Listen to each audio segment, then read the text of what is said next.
Hi, hello and welcome again. This your host Harshit Simha, continuing under the series of EPR for the topic the Environment, Construction and Demolition, Waste Management Rules, 2025.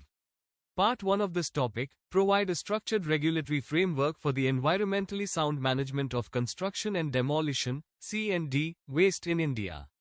These rules aim to address the escalating challenges posed by rapid urbanization, infrastructure development, and the resulting C&D waste that often ends up in landfills or open dumping sites, causing severe environmental harm. The 2025 rules emphasize segregation at source, processing of recyclable materials, scientific disposal, and the reuse of C&D waste to promote a circular economy. They assign clear responsibilities to stakeholders, urban local bodies, contractors, waste processors, and regulatory authorities, to ensure compliance and sustainability throughout the construction life cycle. This framework aligns with India's environmental goals under the National Resource Efficiency Policy and supports broader global commitments under the Unsustainable Development Goals, particularly those related to sustainable cities and responsible consumption. The Environment, Construction and Demolition, Waste Management Rules, 2025 mark a significant regulatory advancement over the 2016 framework, introducing key reforms to align waste management practices with sustainability and circular economy principles. One of the core improvements is the circular economy approach, where the 2025 rules encourage viewing construction and demolition, C&D, waste not as refuse but as a resource for recovery, reuse, and recycling. This shift supports the objectives of the National Resource Efficiency Policy by reducing the environmental footprint of construction activities. The rules also introduce extended producer responsibility, EPR, for bulk waste generators, mandating accountability for the environmentally sound management of C&D waste. This aligns with broader policy frameworks such as the Plastic Waste Management Rules, where EPR has proven effective in ensuring producer accountability.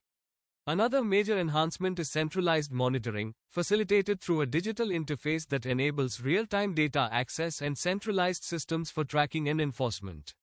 This improvement promises greater transparency and regulatory oversight across the waste management lifecycle. Introduction to the new rules outlines that these rules were notified on April 3, 2025, and will come into force from April 8, 2025. They officially supersede the 2016 rules, offering a more comprehensive framework that reflects current technological and environmental challenges. The primary objective of the 2025 rules is to promote environmentally sound management of C&D waste through robust mechanisms for waste reduction, segregation, recycling, and scientific disposal. These reforms ensure alignment with India's climate commitments and sustainable development goals, especially Goal 11. Sustainable Cities and Communities and Goal 12, Responsible Consumption and Production. Together, these advancements represent a forward-thinking shift towards sustainable construction practices in India. The Environment, Construction and Demolition, Waste Management Rules, 2025 offers several far-reaching benefits that contribute to sustainable urban development and environmental protection.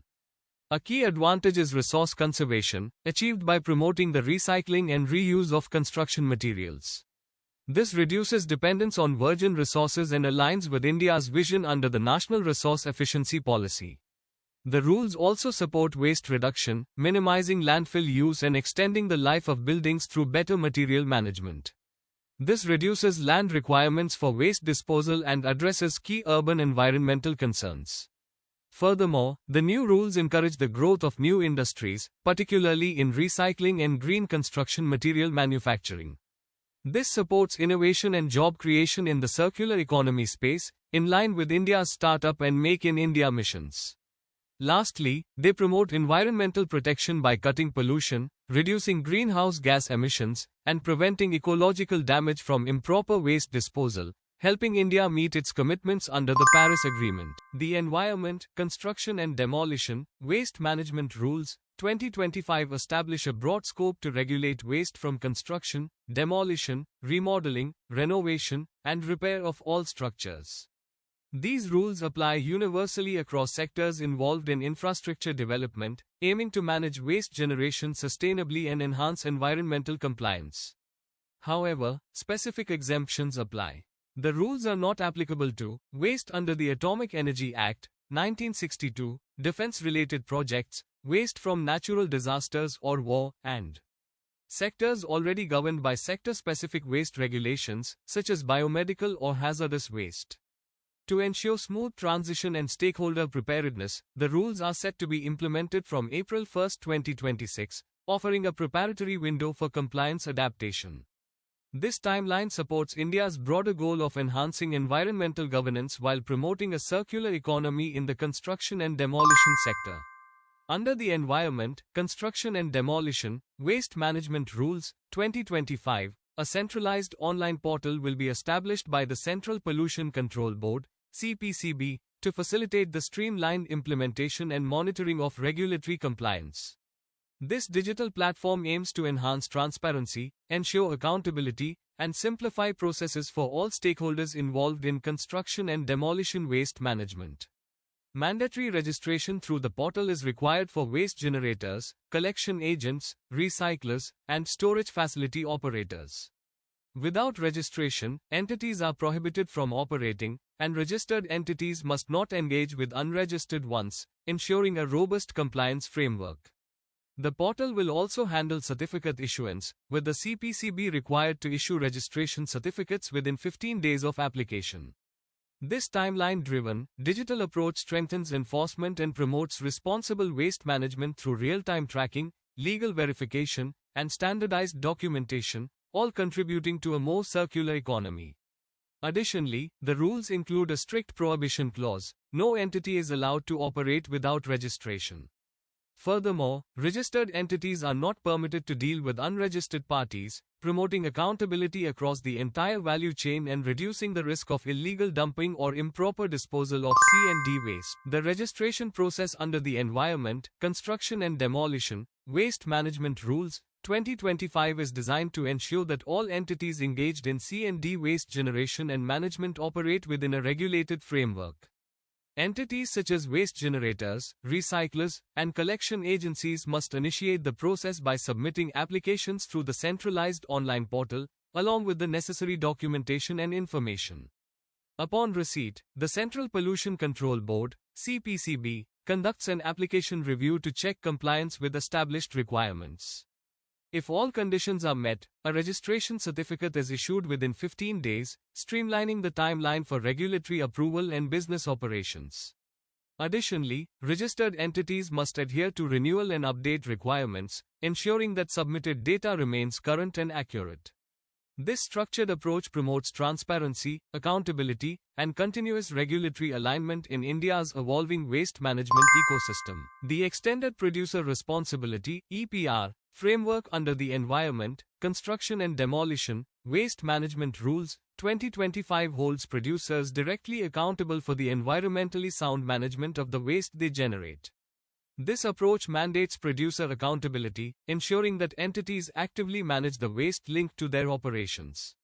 The EPR model introduces recycling targets with progressively increasing requirements over time, pushing producers to enhance their recycling efficiency. To validate compliance, producers can acquire or trade EPR certificates, which act as proof of meeting recycling obligations through certified recyclers. In cases of non-compliance, the rules enforce environmental compensation, imposing financial penalties to discourage negligence. By aligning economic responsibility with environmental outcomes, EPR incentivizes waste reduction and promotes a circular economy. It fosters shared accountability and encourages producers to adopt sustainable practices across the product life cycle. The Extended Producer Responsibility (EPR) framework under the Environment, Construction and Demolition, Waste Management Rules, 2025 introduces progressive recycling targets to enhance sustainable waste management practices. The graph above illustrates the mandated increase in recycling percentages across 4 implementation years. Starting from a modest 30% recycling target in 2025-26, the obligations gradually rise to 45% in 2026-27, then jump to 75% in 2027-28, and finally reach 90% by 2028-29. This steady escalation is designed to push producers toward investing in recycling infrastructure, innovating in material recovery processes, and improving supply chain sustainability. These phased targets offer producers time to scale up compliance while encouraging long-term transformation in waste handling. They also aim to reduce landfill pressure, conserve resources, and support a circular economy. Waste management plan under the Environment, Construction and Demolition Waste Management Rules. Suatu notice producer is mandated to develop a waste management plan for each project. This plan is a comprehensive blueprint detailing how construction and demolition, C&D Waste will be assessed, processed, and recycled to align with Extended Producer Responsibility (EPR) targets. The plan includes the following stages. 1. Assessment, quantification of waste from all sources within the project. 2. Preparation, drafting a detailed strategy for handling waste across the project life cycle. 3. Approval, the plan must be submitted to and approved by the local authority before implementation. Implementation, execution of waste handling, recycling, and disposal activities as per the approved plan. 5. Monitoring, ongoing tracking of implementation progress through a centralized online portal established by the Central Pollution Control Board (CPCB). This structured process ensures accountability, promotes resource conservation, and minimizes environmental impact. It also enables stakeholders to align with national sustainability goals and supports data-driven compliance monitoring. Approval and continuous monitoring are critical to ensuring that producers meet their recycling obligations and contribute to a circular economy. EPR Certificate Generation, Extended Producer Responsibility, EPR. Certificates are crucial for promoting sustainable waste management practices. The process involves several key steps. 1. Waste processing, registered recyclers process end of life. EOL, waste into usable materials. This step ensures that waste is effectively converted into valuable resources. Calculation. The value of the EPR certificate is calculated based on the quantity of waste processed and the method used. In situ recycling is given a higher weightage. 1. Compared to off-site recycling, drhs. 3. Certificate issuance. The Central Pollution Control Board, CPCB, issues EPR certificates to recyclers. These certificates verify that the recycler has processed a certain amount of waste in compliance with regulatory standards. 4. Trading. Producers can purchase these certificates to meet their EPR obligations. This trading mechanism ensures that producers are accountable for the end-of-life management of their products. The EPR certificate generation process not only promotes recycling but also ensures that producers and recyclers adhere to environmental standards. This system is a significant step towards achieving a circular economy and reducing the environmental impact of waste. EPR Certificate Formula. The EPR, Extended Producer Responsibility Certificate Formula, is designed to quantify the amount of waste processed by recyclers and convert it into certificates. The formula is QEP QP times CF times WP dollar, where QEP, quantity eligible for EPR certificate, QP, quantity of processed product CF, conversion factor WP, weightage for processing mode, the weightage WP varies. Based on the recycling method, in situ recycling, 1.26 off-site recycling, 1.0 in. Situ recycling is given a higher weightage to encourage on-site waste processing, which reduces transportation impacts and promotes efficient waste management. Example calculation. For 100 tons of processed waste with a conversion factor of 0.8, situ recycling times 0.8 times 1.2, 96 tons of EPR certificates zero off-site recycling times 0.8 times 1.0, 80 tons of EPR certificates. This formula ensures that recyclers are rewarded based on the efficiency and method of their waste processing, promoting sustainable practices and helping producers meet their EPR obligations. Extended Producer Responsibility (EPR) certificates are critical components of the waste management ecosystem, particularly for producers, importers, and brand owners. These certificates ensure accountability in the recycling and recovery of post-consumer waste. They possess several key characteristics that standardize their issuance, tracking, and use.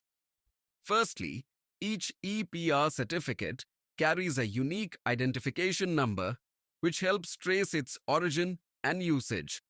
This ID includes vital information such as the year of generation, recycler code, end product code and a distinct serial number, ensuring complete transparency in the life cycle of the certificate. Secondly, EPR certificates are issued in specific denominations based on weight. These denominations typically come in increments of 100, 200, 500, and 1000 tons, facilitating efficient and measurable tracking and compliance with waste recycling targets. The validity period of an EPR certificate is 3 years from the end of the financial year in which it was issued. Post this period, certificates are automatically expired, encouraging timely utilization and preventing the indefinite accumulation of unused certificates. Lastly, the transferability feature of EPR certificates enables their trade between entities. This is conducted through an online portal or designated platforms that are regulated by the central government. Such flexibility ensures that producers who exceed their targets can sell excess certificates to those falling short, thereby maintaining industry-wide compliance. Overall, these characteristics ensure that EPR certificates are credible, trackable, and flexible tools in promoting sustainable waste management practices. EPR Certificate Trading, EPR, Extended Producer Responsibility. Certificate trading is a mechanism that allows producers to meet their EPR obligations by purchasing certificates from recyclers. The process involves several key steps. 1. Certificate generation. The Central Pollution Control Board, CPCB, issues EPR certificates to recyclers based on the quantity of waste processed. Trading platform. These certificates are listed on government-approved trading platforms, ensuring transparency and regulatory compliance. 3. Purchase by producers. Producers buy these certificates to fulfill their EPR obligations, thereby supporting sustainable waste management practices. 4. Automatic compliance. Once purchased, the certificates automatically adjust against the producer's liability, ensuring compliance with EPR regulation. The central government may establish trading platforms and set price floors and ceilings for certificate trading, ranging from 30% to 20% of the environmental compensation for non-compliance. Processed waste is integral to sustainable development, reducing landfill usage and conserving natural resources. In construction projects with a built-up area of 20,000 sq.m or more, it is mandatory to incorporate processed waste materials, ensuring eco-friendly practices. Road construction also requires the use of such materials to enhance durability and minimize environmental impact. Approval for new projects necessitates a comprehensive waste utilization plan detailing how processed waste will be integrated into the project design and execution phases. Progressive targets are set to gradually increase the percentage of processed waste used over time, promoting continuous improvement in sustainability efforts within the industry. These measures not only support environmental conservation but also stimulate markets for recycled products, fostering a circular economy where resources are reused efficiently. The provided line graph illustrates the projected waste utilization targets for the construction sector over a 5-year period, starting from 2026 to 2027. The y-axis represents the percentage of waste utilization, ranging from 0 to 30%, while the x-axis denotes the fiscal years. The graph indicates a steady and progressive increase in the targeted waste utilization in construction. For the fiscal year 2026 to 2027, the target is set at 5%. This target doubles to 10% for the subsequent fiscal year, 2027 to 2028. The upward trend continues, reaching 15% in 2028 to 2029 and further increasing to 20% in 2029-30. By the fiscal year 2030-31 and beyond, the waste utilization target for construction is projected to reach 25%. The provided line graph illustrates the projected waste utilization targets for road construction over a 5-year period, starting from the fiscal year 2026 to 2027. The y-axis represents the percentage of waste utilization, ranging from 0 to 18%, while the x-axis denotes the fiscal years. The graph shows an initial target of 5% waste utilization for road construction in the fiscal years 2026 to 2027 and 2027 to 2028, indicating a steady starting point. A significant increase is projected for the fiscal year 2028 to 2029, with the target rising to 10%. This target is maintained for the following fiscal year 2029 to 30. A further substantial increase is anticipated for the fiscal year 2030 to 31 and beyond, with the waste utilization target reaching 15%. This trajectory suggests a phased approach towards integrating recycled and reused materials in road construction projects. The initial lower targets may allow the industry to adapt and develop necessary infrastructure and practices, while the subsequent significant increases indicate a strong policy push towards greater circularity and sustainability in the road construction sector over the coming years. Products from C&D Waste, construction and demolition. C&D waste processing yields a variety of valuable products, categorized broadly as direct, downstream, and road application. Direct products are primary outputs from processing C&D waste, including fine aggregates, recycled concrete aggregates of various sizes, recycled aggregates, and manufactured soil. These materials can directly substitute virgin resources in various construction applications. Downstream products involve further manufacturing using processed C&D waste. This category encompasses a wide range of building materials such as bricks, blocks, tiles, hollow bricks, pavers, curbstones, park benches, drain covers, planters, and various other precast elements. This demonstrates the potential for C&D waste to be transformed into diverse construction and landscaping elements. Furthermore, processed C&D waste finds significant road application. It can be utilized in embankments, flexible pavements as granular subbase, concrete pavements. And for manufacturing paving blocks and curbstones, this highlights the potential of C&D waste to contribute to infrastructure development in a more sustainable manner. Responsibilities of waste generators. Waste generators bear significant responsibilities in ensuring effective waste management. One, the primary responsibility is waste segregation, which involves collecting and separating waste into distinct material streams to facilitate reuse and recycling, thereby maximizing resource recovery. Proper storage is another key responsibility, requiring waste to be stored appropriately and steps taken for its recycling, either through on-site processing or transfer to off-site processing facilities. This ensures waste is handled safely and efficiently. Furthermore, waste generators are responsible for responsible disposal, which entails transporting waste to designated collection points, intermediate storage facilities, or handing it over to authorized agencies or recyclers.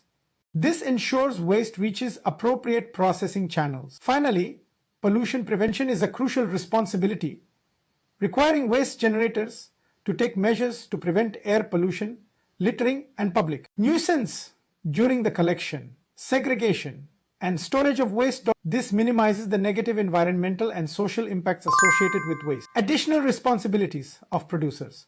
Producers in the construction sector have several additional responsibilities beyond general waste generator duties. They are required to prepare an integrated waste management plan for approval by local authorities before commencing any construction activities. This proactive planning ensures a structured approach to waste handling. Producers must also adhere to standard operating procedures specified by regulatory bodies for the environmentally sound management of waste throughout the entire project life cycle. This emphasizes a commitment to best practices.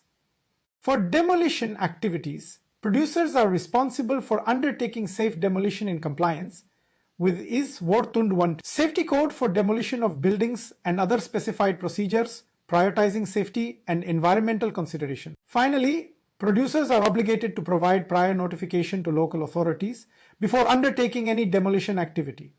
This ensures proper oversight and compliance with regulation. Responsibilities of contractors and service providers. Contractors and service providers play a crucial role in facilitating effective waste management within the construction sector. Their responsibilities include offering waste collection assistance by helping waste generators collect and transport waste from the source to designated facilities for processing or storage. They also provide compliance support, assisting waste generators in meeting extended producer responsibility (EPR) targets and waste utilization requirements, ensuring strict adherence to regulation. Do coordination is another key responsibility, requiring them to liaise with local authorities, waste generators, recyclers, and facility operators to streamline efficient waste management processes. Furthermore, contractors and service providers are responsible for implementing sustainable practices in their operations following guidelines, such as Content 83, 2081 V1, Guidelines for Construction Project Management, Part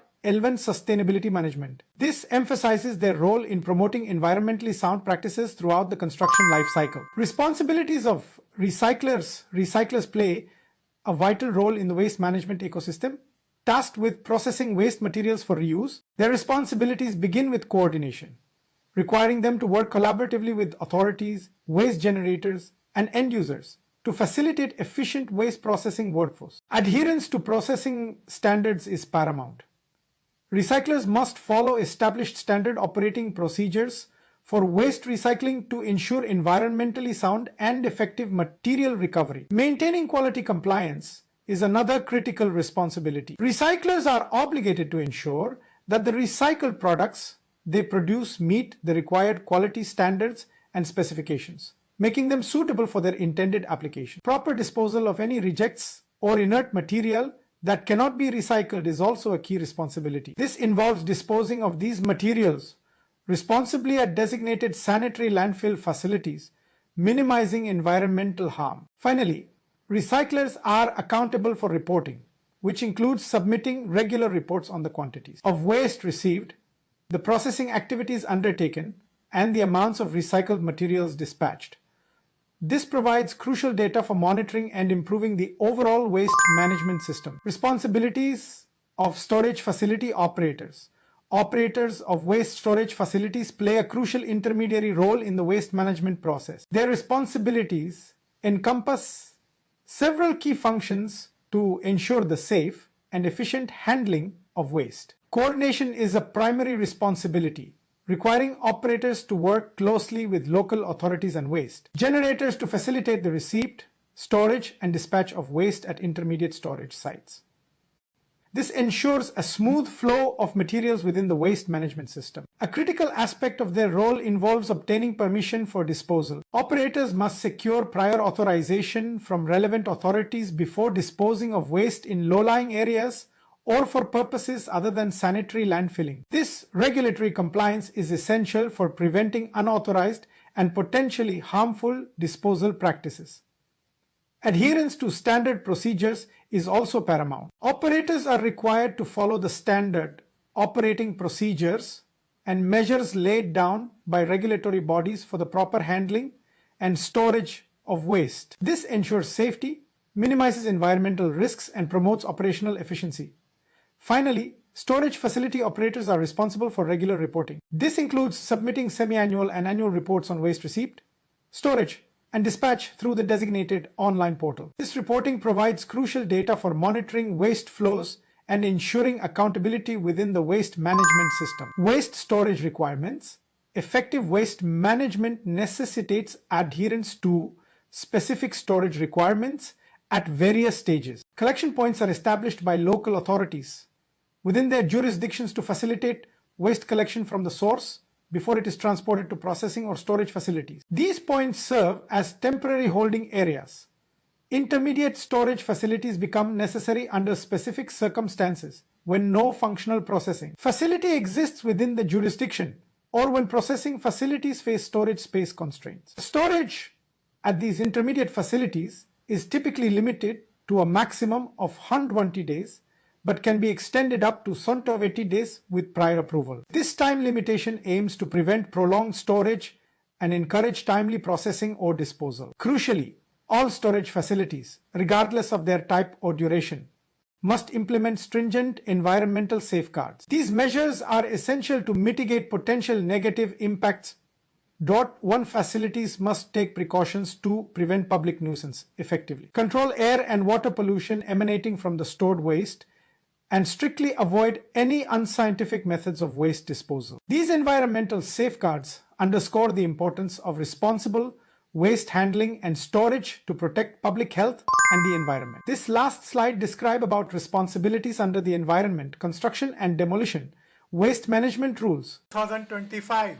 The Environment, Construction and Demolition Waste Management Rules 2025 delineate specific responsibilities for various governmental bodies to ensure effective management of C&D waste. These responsibilities span policy formulation, implementation, monitoring, and enforcement. Central government, the Ministry of Housing and Urban Affairs, the Ministry of Road Transport and Highways, and other relevant ministries play a crucial role in policy formulation. They are responsible for creating and updating the regulatory framework governing C&D waste management. These ministries also provide infrastructure support to facilitate the establishment of C&D waste processing and disposal facilities. They are involved in ensuring worker welfare within the C&D waste management sector, promoting safe and healthy working conditions. Central Pollution Control Board, CPCB Shigrede, the CPCB is tasked with guidelines development, creating technical and operational guidelines for C&D waste management to ensure environmentally sound practices. The CPCB is also responsible for certificate issuance, granting necessary permissions and authorizations to C&D waste processing facilities that meet the prescribed standards. Monitoring and enforcement are key functions of the CPCB, ensuring compliance with the C&D waste management rules and taking action against violations. The CPCB is also responsible for portal management, likely overseeing a digital platform for data collection, information dissemination, and reporting related to C&D waste. Capacity building is another important role, where the CPCB conducts training and awareness programs to enhance the capabilities of stakeholders involved in C&D waste management. State government. State governments are responsible for policy formulation at the state level, adapting the central policies to suit local conditions and requirements. They provide infrastructure support within their respective states for C&D waste management facilities. State governments are also responsible for compliance enforcement, ensuring that C&D waste management activities within the state adhere to the rules and regulations. Similar to the central government, state governments also look after worker welfare. State Pollution Control Board, SPCB Kundi, SPCB is primarily responsible for the enforcement of the C&D waste management rules within the state. They are also involved in road construction monitoring, specifically overseeing the use of C&D waste in road projects to ensure compliance with the rules. The SPCB is responsible for maintaining a waste inventory, tracking the generation, processing, and disposal of C&D waste within the state, creating awareness among stakeholders. Local authorities. Local authorities play a crucial role in implementation monitoring, overseeing the on-the-ground implementation of the C&D waste management rules within their jurisdiction. They are responsible for plan approval, reviewing and approving waste management plans submitted by project proponents. Facility establishment is another key function where local authorities are involved in setting up C&D waste processing and disposal facilities. They are also responsible for establishing collection points for C&D waste within their areas. So here we end the first part of the Environment, Construction and Demolition Waste Management Rules 2025, and now diving to second part of it.